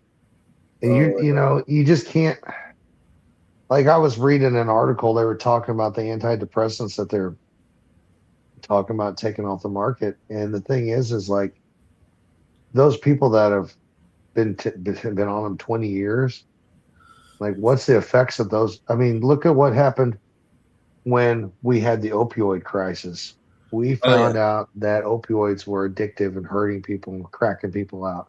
So what they do, they quit giving them to people. And guess what came of that? The fentanyl crisis. People are not going to stop wanting the drug whenever you stop taking it. I mean, when you stop prescribing it. I The mean, they're going to, antidepressants, the anti-anxiety medications, oh that we've man, been on think for a about while, I'm scared. suicides. That's what I'm really worried about. I So I mean, think there's it's kind of people like that are, I know. I mean, I personally know people that, I mean, they're hanging by a thread, and it's like, and life right now is not like sunshine and rainbows at all. I mean, it's tough, We're all and doing bad, man. Like we're fuck all doing yeah, bad. and honestly, I hope people can come together more, just like we do with the community garden, which I've been so impressed with how well everyone has came together to accomplish so many great goals on helping people and building something that's sustainable, that like those garden beds, they could grow on for years. It's full of fresh soil. That soil's full of nutrients. I mean, they have an awesome opportunity. They can grow plants and vegetables for years, and that's something that I think, like, I hope that while people are going through such hard times, that May's Mental Health Month, right? Oh yeah. And people are going through so much shit. I really hope people start looking out for each other, because in reality, like, when you really stop and think about it, the you have to, the people that care about each other are the people standing beside you. The Oh yeah. people the, the people at the top are not the ones that are caring about us, and it's like people with mental health. It's like, don't feel like you're stepping out checking on somebody. If you got a friend and they're going through something, or you're worried about them, it's like, it takes 5 seconds to just say, hey, how you doing, or it 'Cause you might never might know, make their man. day. It might make their day, Might like, even maybe save their life, it's that shit's real. I've had friends pass away. It's crazy. It's yeah, man. I mean, I got a few people like friends I should probably just hit up at least once or twice a week. Because sometimes I talk to them, I get a little worried, man. I get a little worried. Yeah, I've seen it too, especially like with the price of gas and stuff. I know people, like, I know some friends that own some restaurants, and they're suffering really bad right now because the price of tomatoes and shit are so high right now. It's like $6 a pound. Fucking tomatoes. Eesh. So I'm growing That's my own, crazy. growing some That's Mr. Stripey crazy. $6 a pound. Wow. eggs, produce. Everybody Are should. you doing your own eggs too? No, I wish. That'd be cool. I have a, friend who has chickens, so it's just like do the barter system. I know. I got weed. Like, I'll Yeah, my buddy, he's got a hell of a chicken system. He even incubates his own eggs and everything, makes his Oh own shit, babies. Yeah, he's man. he in his fertilizer that he makes, it's like some kind of a fly larva, and he uses the larva to feed his chickens with them. It's crazy. So like, he has like a chamber or whatever. He lets like the like bugs breed in, takes the larva out of that, and feeds the chickens. Yeah, it feeds them the actual larva, and then the things keep breeding, and then the waste is what you use for the liquid fertilizer. Dude, I mean, 'cause It's like, larvae, especially like beetle larvae, they have a lot of protein. Like if you go like other countries and shit, a lot of people eat the larvae because they're nutritious. yeah, And I can absolutely. If totally see that. you're fucking 100%. starving, you'll figure it out. Black Yeah, soldier flies. I usually put these in the compost yeah. and stuff. Here we go. Black soldier flies. That's right. Yeah, that's what he was using in it, and it's pretty cool. Like, he made this whole chamber, and the flies would lay the larva, and Amen, DP. yeah, yeah, absolutely. Yeah, my friend, like, his whole system that he has for fertilizer and everything, it's completely, sustainable. He makes the fertilizer, feeds the chickens poop. The poop is used in the garden. I mean, it's that symbiosis, and I think in the future we're going to have to start going that way Oh yeah, agriculturally. 100%, dude. Well, I 100%. mean, we've been so dependent on synthetic fertilizers, just like synthetic pesticides, just like all the stuff that we're Fertilizer using. prices are going through the fucking roof. Because you know what you need to make fertilizer? Fucking fuel. And fuel is fucking going nuts. It's all in the Strait of Hormuz. You know what I'm saying? There's Like, a lot of like natural things we use for fertilizer, or fucking even bacteria, man, like microbes, nitrogen fixing microbes, or just yeah, creating. I was going to tell you, I'm working on this thing with SIU. When Josie, you come, what the fuck is he working on now? so this is I know my he's doing some biostimulant shit. no, this is my friend Dr. Scott Hamilton. He's doing a thing with it's a product that they're making. It's a biostimulant, and it's called Honey Shine. Now, I don't want to give too much away about it Honey because shine? they're Honey Shine Honey shine? is, and it's Like, is there honey in it for for a carbon source for the it's not microbes? it's more like shit honey, but it's not the honey you want to drink. We'll put it that way. But it's an interesting product that they're coming out with, and we've done a couple studies with them where they've used the Buttheadz soil. I've donated some soil to them, and they've done some tests with the soil to see the difference in the microbial activity between using a drip irrigation of feeding it a biostimulant or just giving it water, and the different things that happen from that. And it's interesting, a natural biostimulant that's not a synthetic fertilizer, how much more growth they were getting in studies on. They did hemp, they did tomatoes. They just recently got done with tomatoes, and I got a little bit of preliminary information on it. On what I understand is it did grow bigger using the honey shine. So we're going to Probably be more doing, nutrition, like everything. yeah, and we're going to be working with them. They're going to start producing it in a commercial aspect, so they can sell it in retail stores, and we're going to be putting it in our stores. Probably hoping by the fall we can get them in there. Oh hell But it'll be yeah! a interesting new kind of product that we can offer people that's not just synthetic. Something different.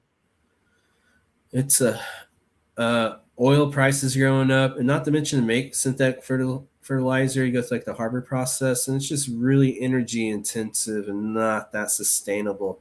I get it, modern agriculture, it's about fucking yield. So yeah, you pump ammonium nitrate in the ground, your plants are gonna take that up, you get yield, man. But like, you're not thinking long term. Like Yeah. synthetic fertilizer is not fucking sustainable. A few generations, good fucking luck. We have these biostimulants and biofertilizers. I mean, yeah, can it get as much yield as fucking synthetic fertilizer? No, but I mean, we can get enough fucking yield to feed people, and it's sustainable. But You know, if we started that path, you know, going more organic, why could we not yield more? Like we were just talking about that I mean, Amazonian we soil. can breed varieties that respond better to it. I mean, We'll a lot learn of more. fucking varieties we make in the labs at universities and shit, they're made for fucking synthetic fertilizer. That's what they had.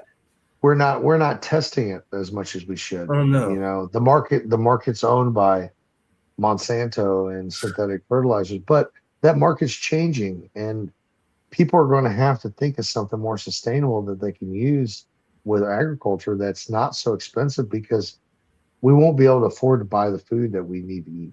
That's what's going to happen with that, We can especially only with till so much and pump six synthetic. dollars a pound tomatoes. That's crazy.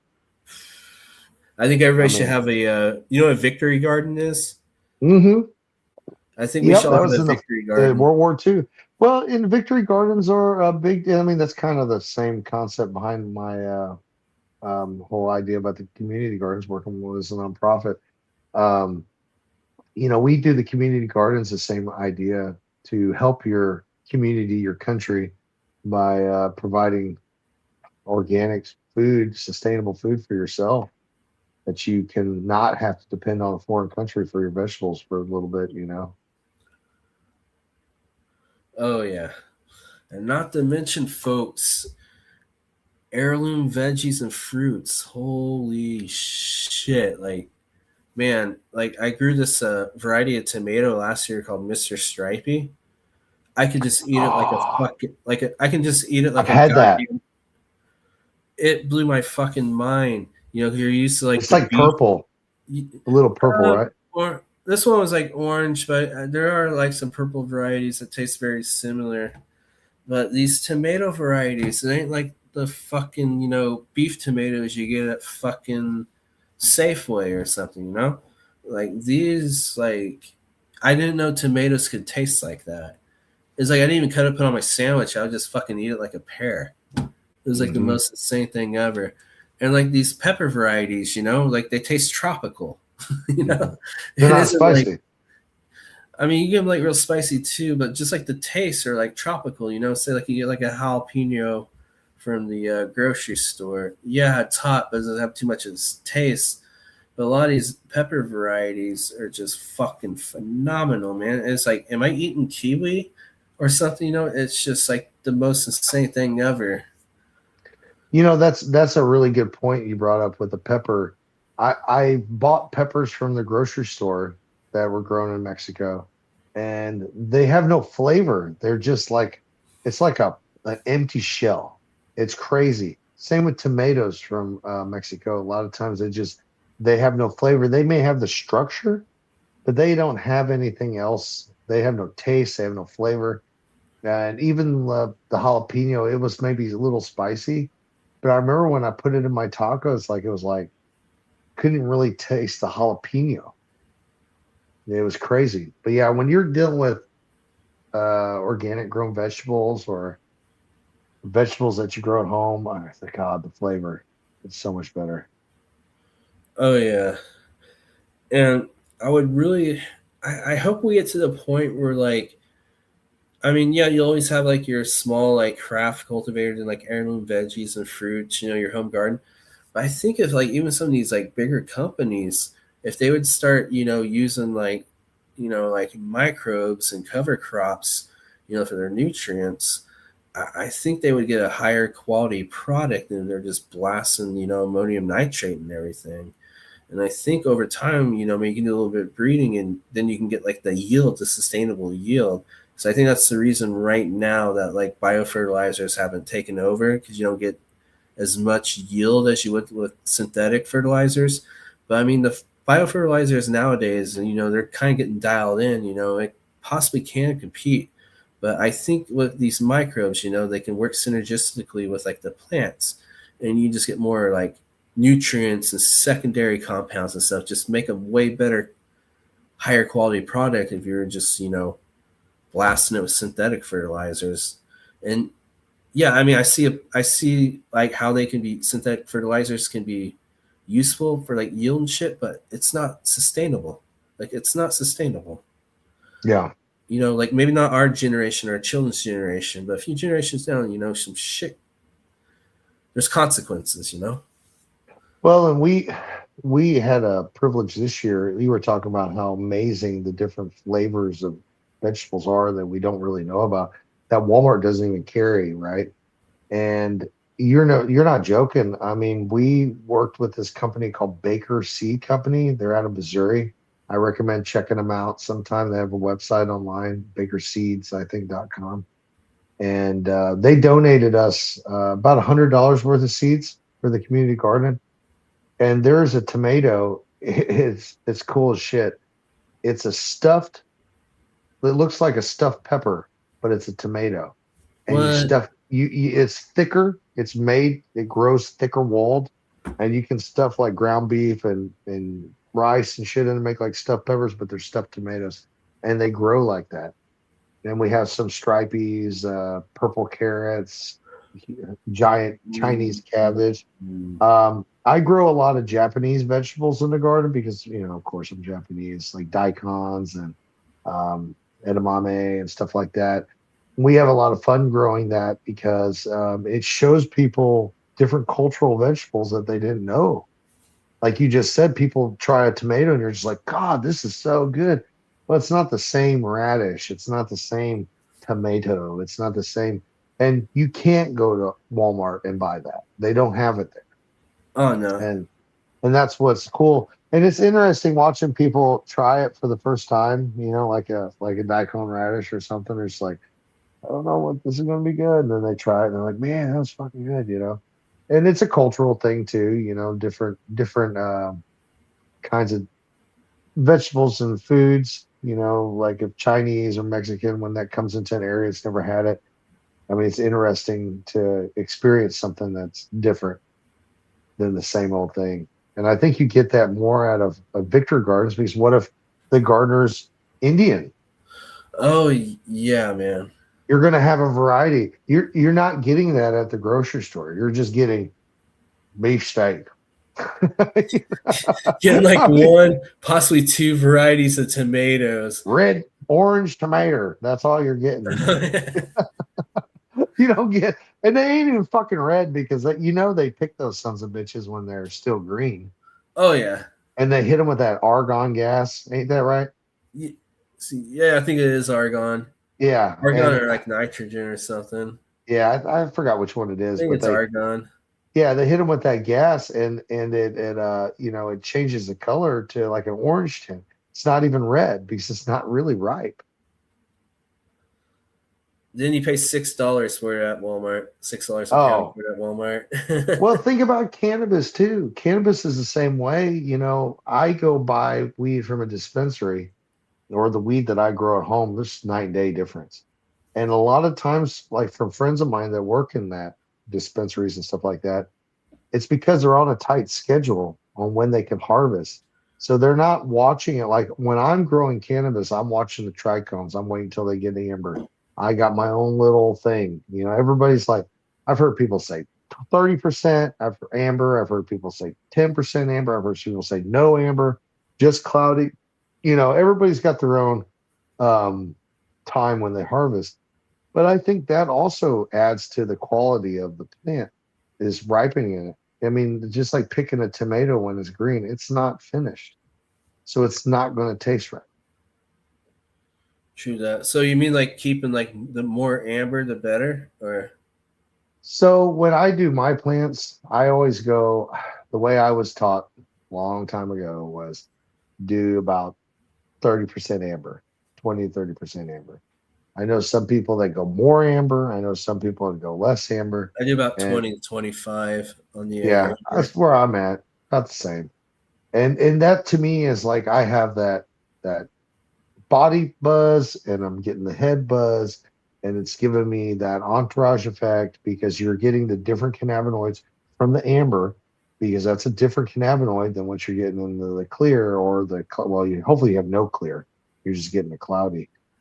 And I like the buzz better when it's a little more amber. But I know some guys, they like it all cloudy. They don't want any amber. If I'm growing for flower, kind of lean more on the cloudy side. But if I'm growing to like hash, say like some dry sift or something, fuck yeah, Ooh. bring on the amber. Yeah, yeah, Bring on the amber, man. yeah. Man, dude, some good hash. Have you grown a good hash plant lately? No. No, I haven't either. I've been growing Maybe I should some grow some real. GMO or something. Right now I got Dante's Inferno going, some super boof cherry. What else do I Super got boof, going? that dumps pretty well, yeah. Yeah, yeah, Oh, and this one's like, it gets purple as fuck. Like when you drop the temp a little bit, it gets so perked up.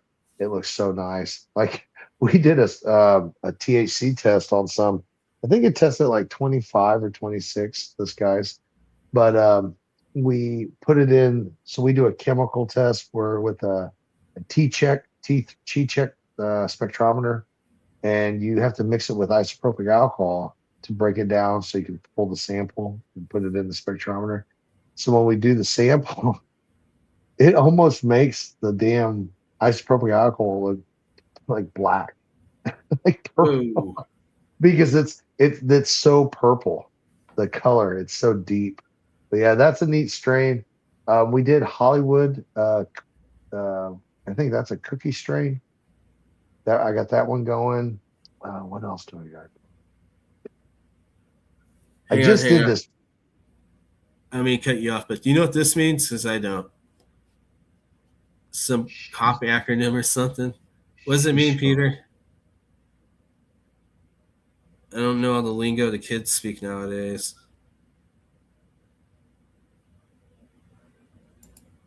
Oh well. uh, Konnichiwa. like the one I'm familiar with nowadays is oh, shiso leaf. Okay. Oh, okay, okay. but yeah, it is really interesting, you know. Oh yeah. So, do you ever play around with like any San Pedro at all in the past, or Peruvian No, torches or Peruvian torches? no, I haven't done that. I did mess with a little bit of peyote cactus, growing that. That was kind of neat. You do like a ceremony down like Arizona or something? No, Texas? I honestly, I'm still growing it. Gotta wait like 10 years. Yeah, you do. Yeah, so we still got a ways to go before we get that button. But it's still interesting, just the way the cactus grows, and when I got it, it was just a button. So it's interesting. So I've actually never done peyote. I mean, I've done like, Peruvian and Bolivian torches, which also have mescaline, but I never came across peyote. Maybe like one day or something, I'll go like the desert, Sonora Desert, and do like a ceremony or something. yeah, that I would like love go to do to stuff like that, man. 'Cause- like a reservation, like do the whole Yeah, yeah, like thing. the Navajo reservation. Because I I'd be like so down. psychedelics, man, but I never done a ceremony. I feel like I'm missing like The something, piece, right? piece, or the human aspect of it, in a way. So I Well, always and that done was like solo, or like maybe like, oh hey, I'm gonna take a couple grams of shrooms with the friends at the lake or something. But I've never done like a ceremony. well, and it's interesting. Like when you think about a lot of religions in the past, a lot of old religions, they used ceremonial psychedelics to really tap into the religious part of it. I mean, from in Native Americans to the Chinese to the South Americans, they would use All of different things. the Jews, they used like Yeah, psychedelics. and what kind of even they even say with Christianity that they used cannabis in a lot of their ceremonies. Oh, Like the Jesus, anointment Jesus, oil. Yeah, yeah. yeah. So I mean, there's different things that they would use to give them that effect, so they would feel or be able to, feel the spirit or whatever. That whole mentality behind that, it's almost like you almost need that ceremonial part of it or that activity, kind of like what we talked about earlier with the music.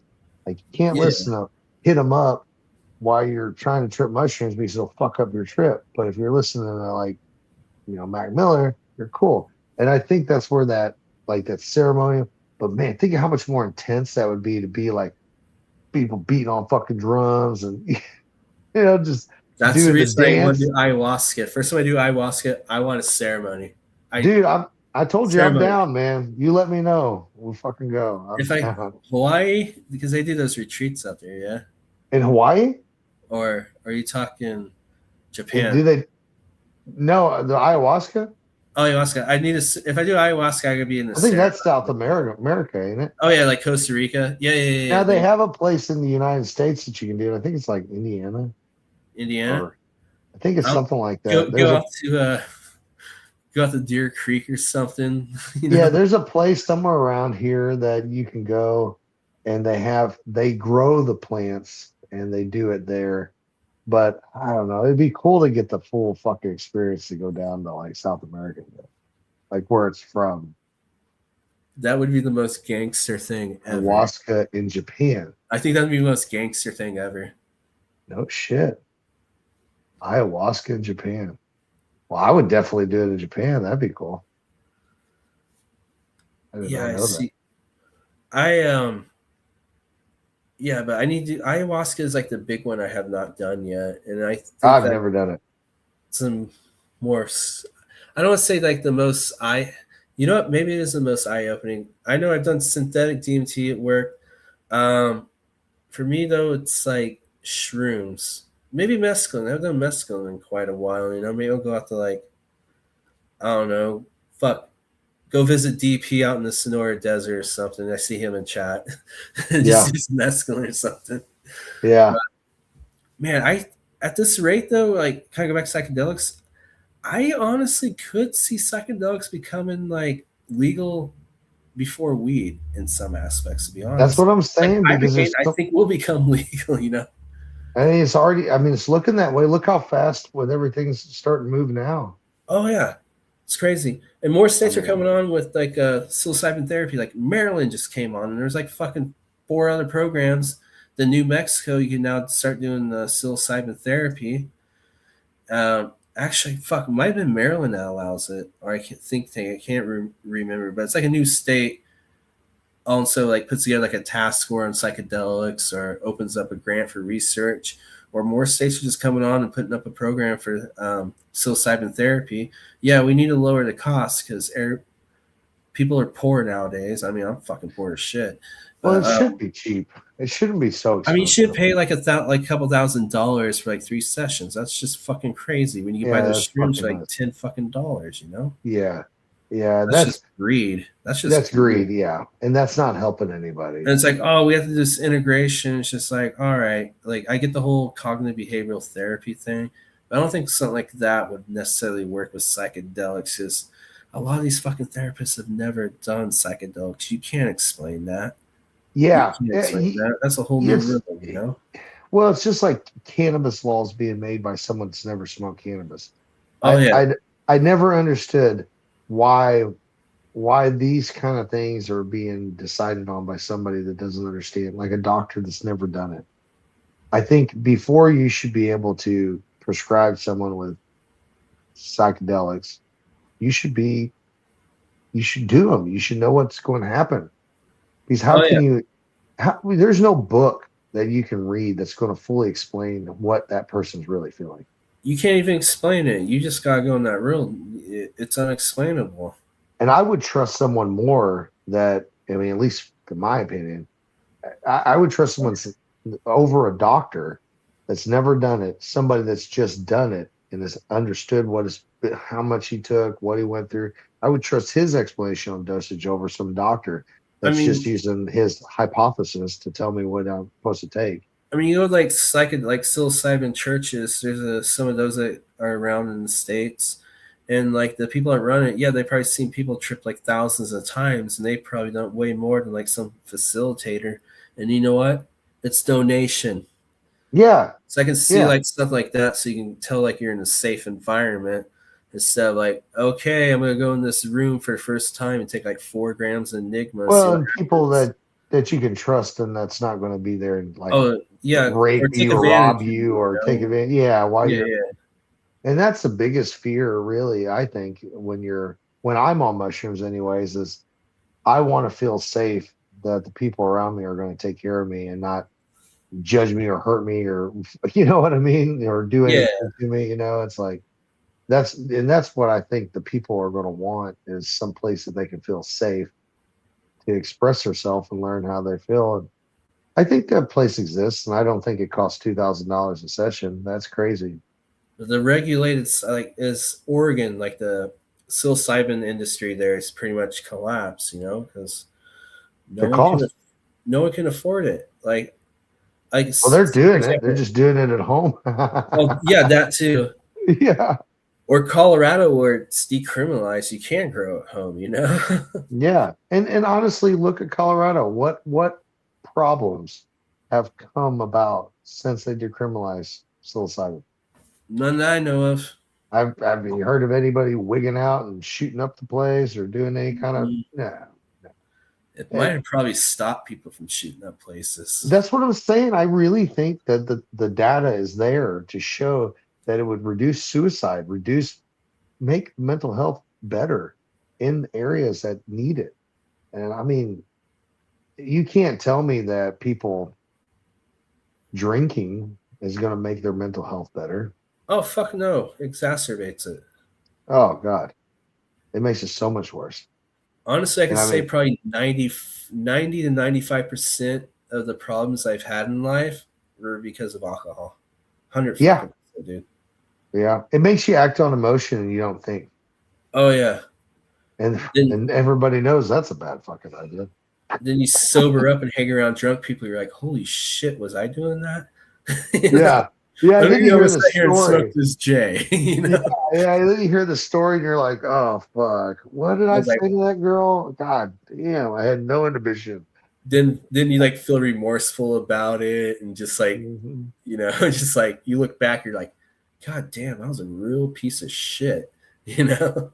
I'm But with telling you, like dude. booze or having like a really good trip, or And you don't forget, meditating, keeping healthy, like you don't have that. I mean, like when I do mushrooms or I smoke weed, I don't remember ever forgetting what happened, like blacking out. no. I mean, I don't care how much edibles or weed I've smoked. Now I may go to fucking sleep. Now that's a different deal in my opinion. That's not blacking out. That's game over. I'm done. You know? But like fuck, dude, you can drink and just not even like you're awake, you're functioning, but you don't remember shit you did. Mm-mm. 'Cause you There were been fucked up. times just growing up, I like wake up and I was just like, dude, and my car is parked perfectly, and I was like, dude, I don't like recall even getting home. Like, how the fuck did I get home? Oh man, Oh, yeah, so dude. many times, so many times. Oh man, yeah, yeah. Where That's, the best one is like when I was like 20, I had this apartment near campus, and I just remember getting fucked up, like holy shit, fucked up, and like waking up on the steps to my apartment, which was like on the second floor, you were door sleeping wide on the open, steps. with the lights on. There's like McDonald's spread out all over me, and like I threw up all over myself. And it was like 4 o'clock in the morning. I woke up and I was just like, how the fuck did this happen? So yeah, Get the fuck out of here. dudes. And as I gotten older, I was just like, God damn it, dude! All those years. Man. But we grew up, back in the 2000 early 2000s and the 90s. That was that was how we were taught. Alcohol was the thing. I mean, that's what everybody did. Everybody drank. I mean, think about how popular beer was back then compared to cannabis. Oh I yeah. remember I remember weed like when I was in school. I remember like weed was something that just came around every once in a while. It wasn't always around. Like, and when it was around, it was like, fuck yeah, we can smoke a joint, and relax while we drink our beer. But it was never always around. And I think that's why weed was a gateway drug, in my opinion, is because who you bought your weed was the same fucking guy that sold heroin, or whatever. Bought I my mean, coke and my weed from the same I person, mean, you for know? real. And what would happen is like, oh, I like weed. Weed's where I want to stay. I'm smoking weed. Do. And then all of a sudden, dude can't get no weed. It's dry. You remember that? You remember that times when Oh like yeah. you couldn't find weed? Like that's when you remember everybody would save Dry their roaches. spells. Everything Yeah, was they saved sick. their roaches and shit. And you'd be Yeah. busting out the roach jar. And you're smoking this fucking nasty roach weed because Hitting like you, your lighter and like a pipe trying to burn oh, off like the resin on the oh, the side. resin. Oh my God, I forgot about that. Oh my Fuck, god. you clean I that black remember shit those out. days, dude. Oh, and you put it in there and you smoke the resin. You didn't even have any weed. Oh, I could never Worst do that fucking anymore. headache ever. I'm so spoiled now being able to grow with legally and not worrying about it. It's such a blessing to be able to grow without worrying about going to prison. How many plants can you grow in Missouri? Out here in I can grow Oklahoma, I can six grow plants. I can grow six seedlings, six in veg, and six in flower. Okay. So 18 total. I think that should do you. Yeah, yeah, Enough to yeah. share. Enough to share. And see, so what I do with my grow room is I do multiple chambers. So I have a seedling chamber. So I got the babies getting ready, getting more mature. I'll pop seeds in there and I time it in between my veg chamber. So my veg plants, they're getting ready, getting bigger. So by the time my shit's done flowering, I can just throw my veg plants in, it's just revolving. And that's the best way I've done it. Now I have learned over the years to give myself a little bit of time in my flower room and my veg room to decontaminate it really well, clean up really good. Um, I have a shop vac. I shop vac the shit out of it. I wipe it down with alcohol and clean it. My opinion is being clean like that, especially in your grow space, and giving it a little bit of time to kind of decontaminate and before you start. when I was perpetually growing and I was just throwing them in there as soon as the other ones were done, I would get spider bites. I would have problems more than I do at all now. And that's just something I've learned from growing over time. Oh yeah. Do you remember, like, have you ever had, like, back in the day where, like, you maybe smoked something from, like, something that might have had, like, some mites or whatever, then, like, you'd smoke the mites, the crackle? Am I the Oh one? yeah. Back in the day. Oh yeah, Fuck, I dude. wasn't bigger. Like, whatever I got was what I got. Then I was just like, Man, I've got some fucking nasty weed before, dude. I remember getting homegrown and like you could tell that they didn't know what they were doing, and it was just like you buy it, it's just like you squeeze it, it's just like a puffball. It looked big in the bag, and you're like, why did I get so much for a quarter? And then you squeeze it or you try to break it down. It's like it's gone. oh, how things have changed for the Yeah, better in that regard. big Well, time. man, it's getting about 10:30 here, so I Yeah, think I'm gonna probably fuck. We already been on for 2 hours. That's fucking badass. fuck yeah, dude. No, this was great. Thanks for having me on, and it was great Oh talking no, about thank you for mushies with coming you, on, man. man. I always enjoy you, and man, thank you so much again for letting me leave a message and playing it like on the screen for everybody. That Yeah, has to be, dude. I feel like such a piece of shit for like not being there, dude. But you no, sent me dude, that it was picture, awesome. and goddamn, dude, the fact that I was on a big screen taking a bong rip in front of like a couple hundred people like makes Go me Chiefs! so happy. Makes me so happy. Everybody yelled when you said that too. It was cool. They were like, "Go Chiefs!" Fuck yeah. Hey, I'm Chiefs It till the was end, man. cool. I Fuck like yeah, man. I like KU basketball, Kansas City Chiefs, and fucking OKC Thunder, man. Fuck yeah, dude. So That's that's how I awesome. roll. But yeah, Chiefs totally. Hey, I lived through the dark years. I was a Chiefs fan. Right? Oh yeah. Back So it before they goes were like Joe cool. Montana, dark years, Joe then Mahomes. Montana, baby. Oh Oh yeah. man. When I was a You little kid, can't I beat watched him do that comeback in '94. man. Like last That's drive on Monday Night Football against the Broncos at Mile High back when Stadium. Troy Aikman was playing and fucking all Oh, them LA, guys. dude. LA, Oh Trail yeah. Davis. Oh yeah, dude. Montana That was throws a last second touchdown. It's like the first time Chiefs went up Mile High in like 20 years. yep. Remember when I was a kid watching that shit, dude. Like it was fucking magical. Then we went through the dark years. And no, with like Mahomes. I mean, it started with the Alex Smith before he got hurt. Yeah. Then Mahomes took over. Then, yeah. Okay, well, this past some season, yeah, we won't count that. That we won't talk about that. But I think Yeah. we'll be in good shape this upcoming season. Yeah. I'm feeling pretty strong about it. They got to get ready to fill that new stand. Oh yeah, OKC's OKC. gonna repeat, man. Hell They're gonna yeah. repeat. That's awesome.